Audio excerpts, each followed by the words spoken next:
आज स्वातंत्र्यवीर विनायक दामोदर सावरकरांची जयंती आहे आणि योगायोग कदाचित म्हणूया आपण, पण या सगळ्या घटनेनंतर आता मात्र राहुल गांधींच्या स्वातंत्र्यवीर सावरकरांबद्दलच्या आक्षेपार्ह वक्तव्यावर आज सुनावणी सुद्धा होणार आहे। त्यामुळे राहुल गांधींच्या अडचणी वाढणार का अशी चर्चा आता निर्माण झाली आहे। राहुल गांधींचा जामीन रद्द करण्याची सात्यकी सावरकरांची मागणी आहे। या प्रकरणी आज पुणे सत्र न्यायालयात सुनावणी सुद्धा होतीये। राहुल गांधी यांच्याकडून वकील मिलिंद पवार बाजू मांडणार आहेत। पुणे न्यायालयाच्या राहुल गांधींच्या जामिनाला सात्यकी सावरकरांचा विरोध आहे। जर जामीन नाकारला गेला तर मात्र या सगळ्या विषयी सवाल उपस्थित होतोय। अटक होणार का या सगळ्या संदर्भात सात्यकी सावरकरांच्या याचिकेवर आज सुनावणी होईल। एकीकडे आज स्वातंत्र्यवीर सावरकरांची जयंती असताना दुसरीकडे राहुल गांधींच्या या जामीन अर्जावर आज सुनावणी होतीये। त्यामुळे हा निवळ योगायोग म्हणायचा का हा मुद्दा आता उपस्थित होतोय। या सगळ्या विषयी अधिक माहिती घेण्याकरता थेट जाते आपले प्रतिनिधी अमोल धर्माधिकारी यांच्याकडे। अमोल, आज स्वातंत्र्यवीर विनायक दामोदर सावरकरांची जयंती सुद्धा आहे, 142वी जयंती, आणि आजच आपण पाहतोय की राहुल गांधींनी सावरकरांविषयी केलेल्या आक्षेपार्ह वक्तव्यावर आज सुनावणी सुद्धा होणार आहे। जामीन नाकारला जावा अशी खरं तर मागणी करण्यात येते। सात्यकी सावरकरांचा जामिनाला राहुल गांधींचा विरोध आहे। या सगळ्या प्रकरणी आज सुनावणीला सुरुवात होईल।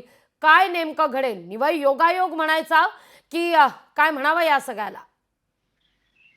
खरं तर आजची तारीख ही पुणे सत्र न्यायालयाने दिलेली आहे आणि त्यामुळे हा निव्वळ योगायोगच म्हणावा लागणार आहे। आज सावरकर यांची जयंती सुद्धा आहे।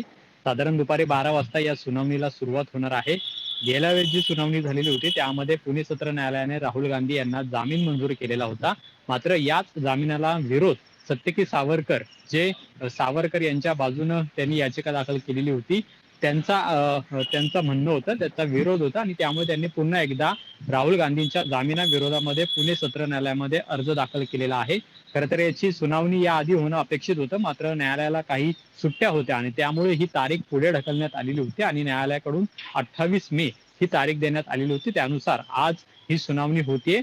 राहुल गांधी यांचा जामीन रद्द करावा ही प्रमुख मागणी खरं तर सात्यकी सावरकर यांनी केलेली आहे आणि त्यामुळे आजच्या या सुनावणीमध्ये न्यायालय काय काय निरीक्षण नोंदवतं, जामीन अर्ज खरंच रद्द केला जातो का, त्याबाबतची काय वेगळी टिप्पणी न्यायालय करतं हे सुद्धा पाहणं महत्त्वाचं असेल। पण राहुल गांधी यांच्या वतीनं पुण्यात ॲडव्होकेट मिलिंद पवार हे त्यांची बाजू मांडतील आणि आज साधारण दुपारी 12 वाजता या सुनावणीला सुरुवात होणार आहे। पण आज सावरकर यांची जयंती असतानाच त्यांच्या संदर्भातला जो खटला आहे, जो पुणे सत्र न्यायालयामध्ये सुरू आहे राहुल गांधींच्या विरोधामध्ये, त्याबाबतची सुद्धा सुनावणी आहे ती आज पुणे सत्र न्यायालयामध्ये होत आहे।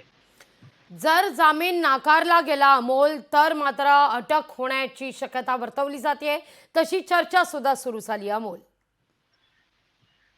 जामीन नाकारण्याची शक्यता फार कमी आहे, कारण की याच पुणे सत्र न्यायालयाने राहुल गांधी यांना गेल्या वेळेस जामीन मंजूर केलेला आहे आणि त्यामुळे हा जामीन रद्द करावा अशी मागणी जरी सात्यकी सावरकर यांनी केलेली असली तरी पुणे सत्र न्यायालय याबाबतचं काय महत्त्वाचं निरीक्षण नोंदवतं, त्यांचा जामीन रद्द करता का हे पाहणं महत्त्वाचं असेल, पण त्याची शक्यता ही फार कमी आहे आणि त्यामुळे जर आज न्यायालयामध्ये जामीन अर्ज किंवा अर्ज सावरकर यांचा जो आहे तो फेटाळला तर सात्यकी सावरकर हे वरच्या कोर्टात सुद्धा जाण्याच्या तयारीमध्ये आहेत आणि त्यामुळे कुठेतरी राहुल गांधी यांच्या अडचणी वाढणार का थांबणार हे सुद्धा पाहणं महत्त्वाचं आहे।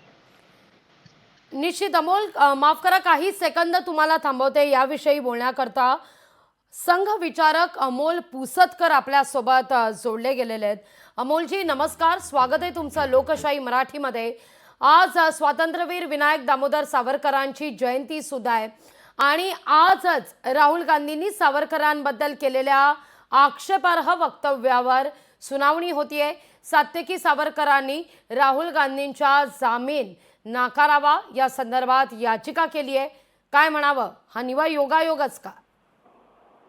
जरी हा योगायोग असला तरी सुद्धा यापूर्वीही माननीय न्यायालयाने त्यांना सांगितलेलं आहे की जे स्वातंत्र्यवीर आहे, जे क्रांतीवीर आहे, त्यांच्या बद्दल तुम्ही कुठलंही अवमानजनक वक्तव्य करू नये अशा पद्धतीची ताकीद त्यांना देण्यात आलेली आहे। आणि वास्तविक पाहता लोकशाहीमध्ये ते एका मोठ्या पक्षाचे नेते आहेत त्यामुळे स्वातंत्र्यवीर सावरकरांचं जीवनाचा अभ्यास त्यांनी करायला पाहिजे आणि त्यानुसारच त्यांनी आपल्याही जीवनाची रचना करायला पाहिजे. स्वातंत्र्यवीर सावरकर म्हणजे मूर्तिमंत त्याग, स्वातंत्र्यवीर सावरकर म्हणजे तेजस्विता, स्वातंत्र्यवीर सावरकर म्हणजे साहस. अशा माणसाला त्याच्याबद्दल कुठलंही अपमानकारक विधान करून त्याचा उपमर्द करणे म्हणजे देशातल्या सर्व जे स्वातंत्र्य प्रेमी नागरिक आहे आणि क्रांतिकारकांची पूजा करणारे नागरिक आहे त्यांचा अपमान करण्यासारखं आहे. म्हणून राहुल गांधींनी असं करू नये असं मला वाटतं. अगदी अमोलजी, धन्यवाद आमच्याशी संवाद साधलात त्याबद्दल. लोकशाही मराठी ऐका, पहा, जागरूक रहा.